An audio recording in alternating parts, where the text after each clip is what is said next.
Vinod classes में आप लोगों का एक बार फिर से स्वागत है।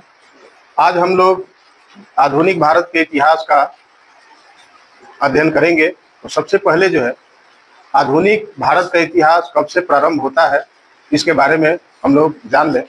और आप लोगों को पता ही होगा कि भारतीय इतिहास को हम लोग अध्ययन की सुविधा के लिए 3 खंडों में बांटते हैं। एक जैसे कि पहला है प्राचीन इतिहास। ये 750 ईस्वी तक का जो समय है प्राचीन इतिहास के अंतर्गत आता है। 750 से जो इतिहास हम लोग पढ़ते हैं उसे कहा जाता है मध्यकालीन इतिहास। और ये 750 में शुरू होता है और 1750 ईस्वी तक इसकी अवधि मानी जाती है। 1750 के बाद आधुनिक काल का समय शुरू होता है। आधुनिक काल ये 1750 से और अभी तक यही चल रहा है। और इसी के अंतर्गत हम लोग पढ़ते हैं कि कैसे भारत में यूरोपीय कंपनियों का आगमन हुआ। आखिर वह कौन से कारण थे जिस कारण के चलते अपने भारत से कई 100 किलोमीटर की दूरी पर स्थित देश जो है आने के लिए छटपटाने लगे। पहले उसको हम लोग जानेंगे।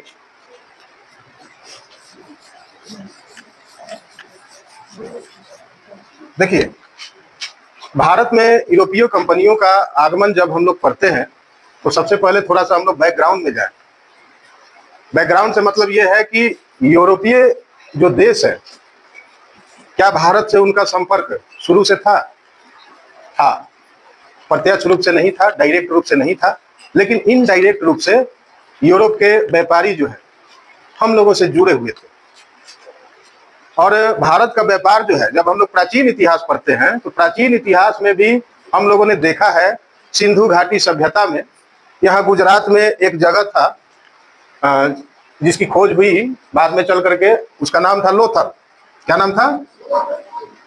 ये एकमात्र गोदीवारा या इसको कह सकते हैं आप बंदरगाह, अंग्रेजी में इसको सी पोर्ट कहा जाता है बंदरगाह को।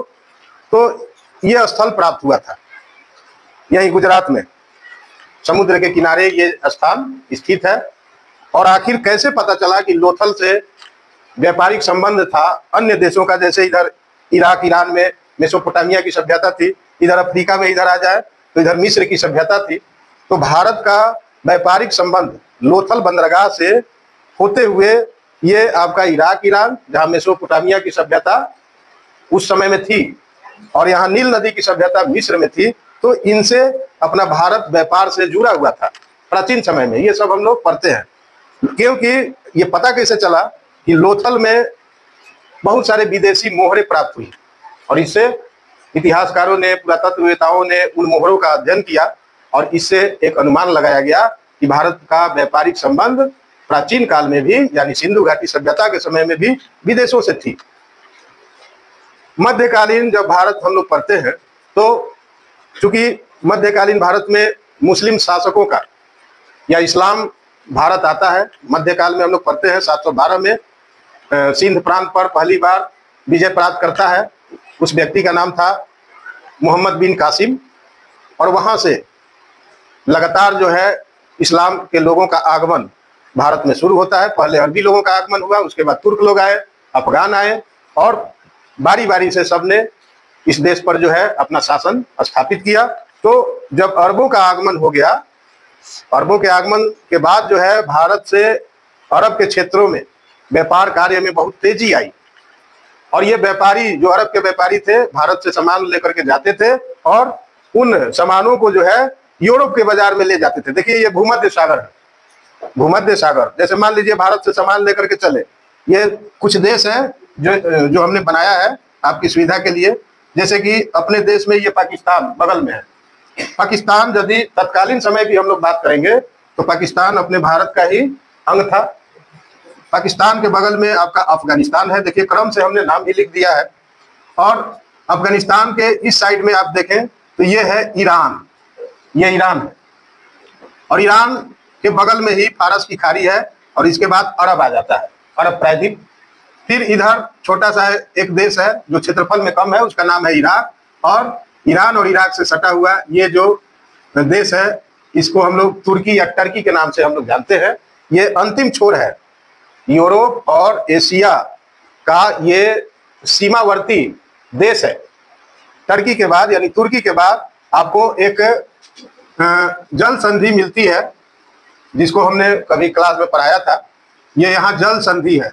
जल संधि इधर है आपका काला सागर और इधर है मृत सागर या मरमरा सागर। इन दोनों का जल जहाँ मिलता है यहाँ पे एक पतला सा रास्ता है, इसी को जल संधि कहते हैं। और इस जल संधि का नाम है बास्पोरस जल संधि। मान लीजिए ये तुर्की है, ठीक है ना, ऐसे समझिए।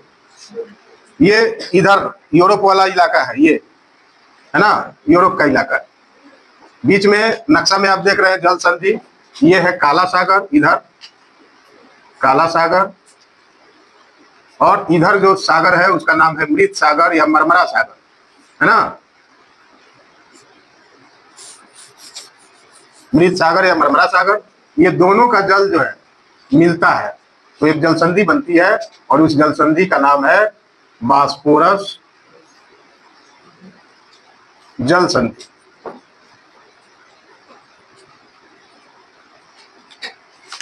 अब इस जल संधि को देखिए, अब भारत से जो भी आप सामान लेकर के जाएंगे, अगर स्थल मार्ग से आप जाना चाहते हैं तो आपको पहले पाकिस्तान में जाना होगा, उसके बाद अफगानिस्तान जाना होगा। या अफगानिस्तान नहीं गए तो आप पाकिस्तान होते हुए डायरेक्ट ईरान में चले गए और ईरान से इराक होकर के या फिर बिना इराक गए आप तुर्की में चले जाएंगे। और तुर्की में जाने के बाद इस जलीय क्षेत्र को आपको पार करिएगा तब जाकर के यूरोप में पहुंचिएगा, है ना। तो इस तरह से व्यापार का ये एक मार्ग था। स्क्रीनशॉट ले लीजिए आप लोग, उसके बाद हम आगे बढ़े। चलिए, तो एक रास्ता ये था स्थल मार्ग होते हुए। दूसरा रास्ता था कि अरब सागर से, ये अरब सागर है, ये पूरा एरिया, इस सागर से जहाज के द्वारा या नाव के द्वारा आप भारतीय सामान को अरब देश में ले आइए, है ना। अरब देश में ले आकर के उसके बाद आप इधर भूमध्य सागर में फिर जहाज पर लाद करके इस साइड में जो देश है, यहाँ एक देश है जिसका नाम है इटली, इटली में ले जाते थे व्यापारी और यहाँ से पूरे यूरोप में सप्लाई होता था। तो ये दो मुख्य मार्ग थे। तो सवाल अब उठता ये है कि आखिर जब व्यापार का काम चल ही रहा था तो भारत को खोजने की, अर्थात भारत आने का जो रास्ता है उसको खोजने की जरूरत यूरोप के लोगों को क्यों पड़ी। तो इसके पीछे का कारण थोड़ा सा हम लोग बैक में जाएंगे और समझने का प्रयास करेंगे कि आखिर क्या कारण था कि भारत आने का समुद्री रास्ते का खोज यूरोप के देशों ने प्रारंभ किया। ऐसे ही इनडायरेक्ट रूप से होता था लेकिन उस पर भी ग्रहण लग गया। ये घटना है आपको 1453 की, 1453। ये वो साल था जिस साल में यूरोप को एक बहुत बड़ी क्षति हुई धार्मिक रूप से। क्या क्षति हुई थी, तो ये तुर्की जो है, इस तुर्की में एक नए राजवंश की सत्ता स्थापित होती है। तुर्की में नए राजवंश की सत्ता स्थापित होती है और पहले तो वह छोटे जगह से शुरू हुआ उस राजवंश का शासन, धीरे धीरे करके पूरे तुर्की पर उसने अधिकार कर लिया। और पूरे तुर्की पर जब इनका पूरी तरह से पूर्णतः अधिकार हो गया तो इनका इरादा जो है और इनका ध्यान इधर यूरोप की तरफ जा रहा है। उस राजवंश का नाम था उस्मानिया, उस्मानिया राजवंश। देखिए, जहां तहां पढ़ाने के क्रम में हम लिखेंगे, आपको सिर्फ समझना है और नोट करते जाना है क्योंकि जगह इसी बोर्ड पर ही पढ़ाना है। उस्मानिया राजवंश, इसकी सत्ता कहां स्थापित हुई, तो तुर्की में। और यहां पर उस्मानिया राजवंश का शासन था और इधर जो है, इधर ये आपका पूर्वी रोम का क्षेत्र, रोमन साम्राज्य का शासन कार्य चल रहा था। इधर मान लीजिए ये यूरोप का एरिया है, तो इधर वाला पूरब इलाका है तो ये पूर्वी रोम, रोमन साम्राज्य पहले एक था, लेकिन बाद में चल करके दो भाग में बट गया। इधर वाला इलाका पश्चिमी रोमन साम्राज्य, पश्चिमी रोमन साम्राज्य, और इधर वाला पूर्वी रोमन साम्राज्य के रूप में अस्तित्व में आया। तो इनका ध्यान, यानी कि उस्मानिया राजवंश के जो शासक था, उसका ध्यान जो है अब यूरोप की तरफ जाता है, और यूरोप में सबसे नजदीक का इलाका जो है ये पूर्वी रोमन साम्राज्य का एरिया था। तो यह क्या करता है कि हमला कर देता है, किस पर? पूर्वी रोमन साम्राज्य के क्षेत्र पर। और इसे एक भीषण संघर्ष होता है जिसमें पूर्वी रोमन साम्राज्य की हार होती है। और इस युद्ध में उस्मानियों ने क्या किया कि यहाँ पर पूर्वी रोम की राजधानी जो थी, पूर्वी रोमन साम्राज्य की राजधानी, जिसका नाम था कुंस्तुनतुनिया, ये नाम दिया था तुर्की के लोगों ने, कुंस्तुनतुनिया। लेकिन पूर्वी रोमन में इसका नाम था कॉन्स्टेन,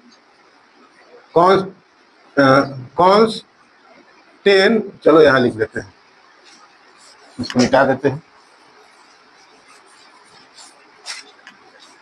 क्या नाम था?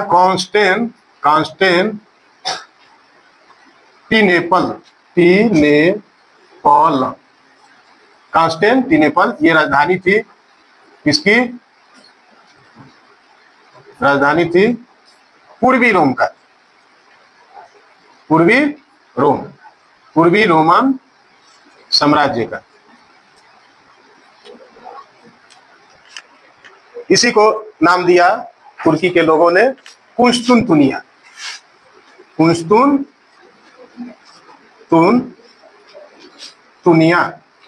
और वर्तमान में देखो, उस समय तुर्की वालों ने इसका नाम रख दिया कुंस्तुनतुनिया, और वर्तमान में इस शहर का नाम जो है इस्तांबुल है। ये आज भी शहर है। वर्तमान नाम क्या है? इस्तांबुल।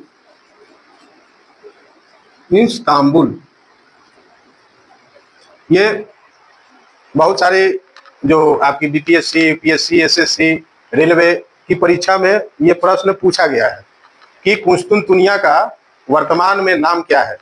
4 ऑप्शन रहेंगे, उसमें एक आपका इस्तांबुल रहेगा। तो याद रखेंगे आप लोग, इस्तांबुल जो है वर्तमान नाम है। रोमन साम्राज्य में इसका नाम था कांस्टेंटिनेपल, जिसका नाम बदल करके तुर्की वालों ने रख दिया कुंस्तुनतुनिया, और वर्तमान में इसका नाम है इस्तांबुल।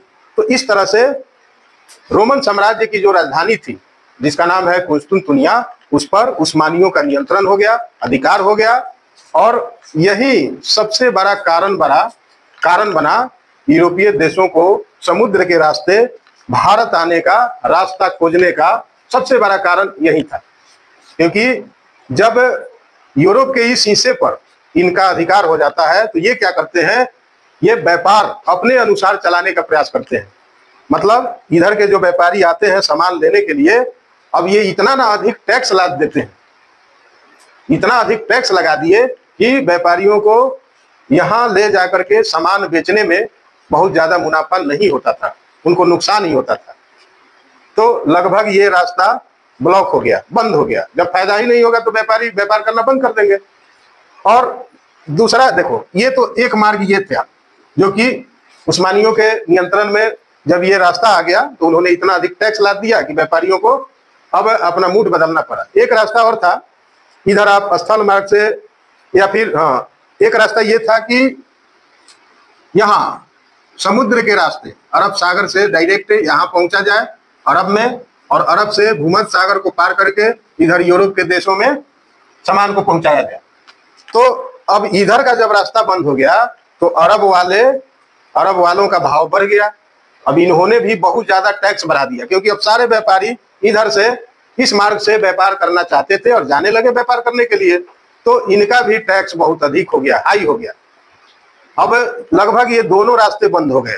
कुछ हल्का फुल्का चलता था, लेकिन जिस स्तर से चलना चाहिए वह बंद हो गया। और इधर देखिए, स्थल मार्ग से एक दिक्कत और थी, कई देशों को पार करना था। तो जिन जिन देशों में व्यापारी जाते थे, वहां सब देशों को टैक्स देना पड़ता था, और डर भी लगा रहता था। बीच में जो है डाकू लुटेरे बैठे रहते थे व्यापारियों के इंतजार में सुनसान जगह पर कि कोई आएगा तो उसका सब कुछ लूट लिया जाएगा। कई बार ये घटना हो जाती थी।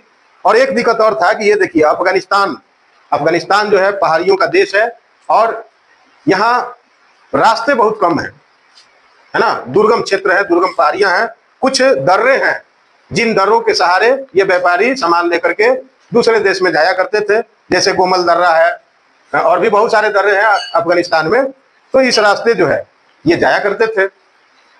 तो बहुत सारी दिक्कतें जब आने लगी, रास्ता बिल्कुल बंद हो गया, भारत का सामान यूरोप में पहुंचना लगभग बंद हो गया और बिना भारत के सामान का यूरोप में गुजारा नहीं था, क्योंकि भारत के जो मसाले थे, भारत का जो सूती वस्त्र था, भारत के जो मलमल के कपड़े थे, है ना, नील था, ये सारा कुछ इतने उत्तम क्वालिटी के थे, उत्तम गुणवत्ता के, कि बगैर इसके यहाँ यूरोप के लोगों का काम ही नहीं चल सकता था।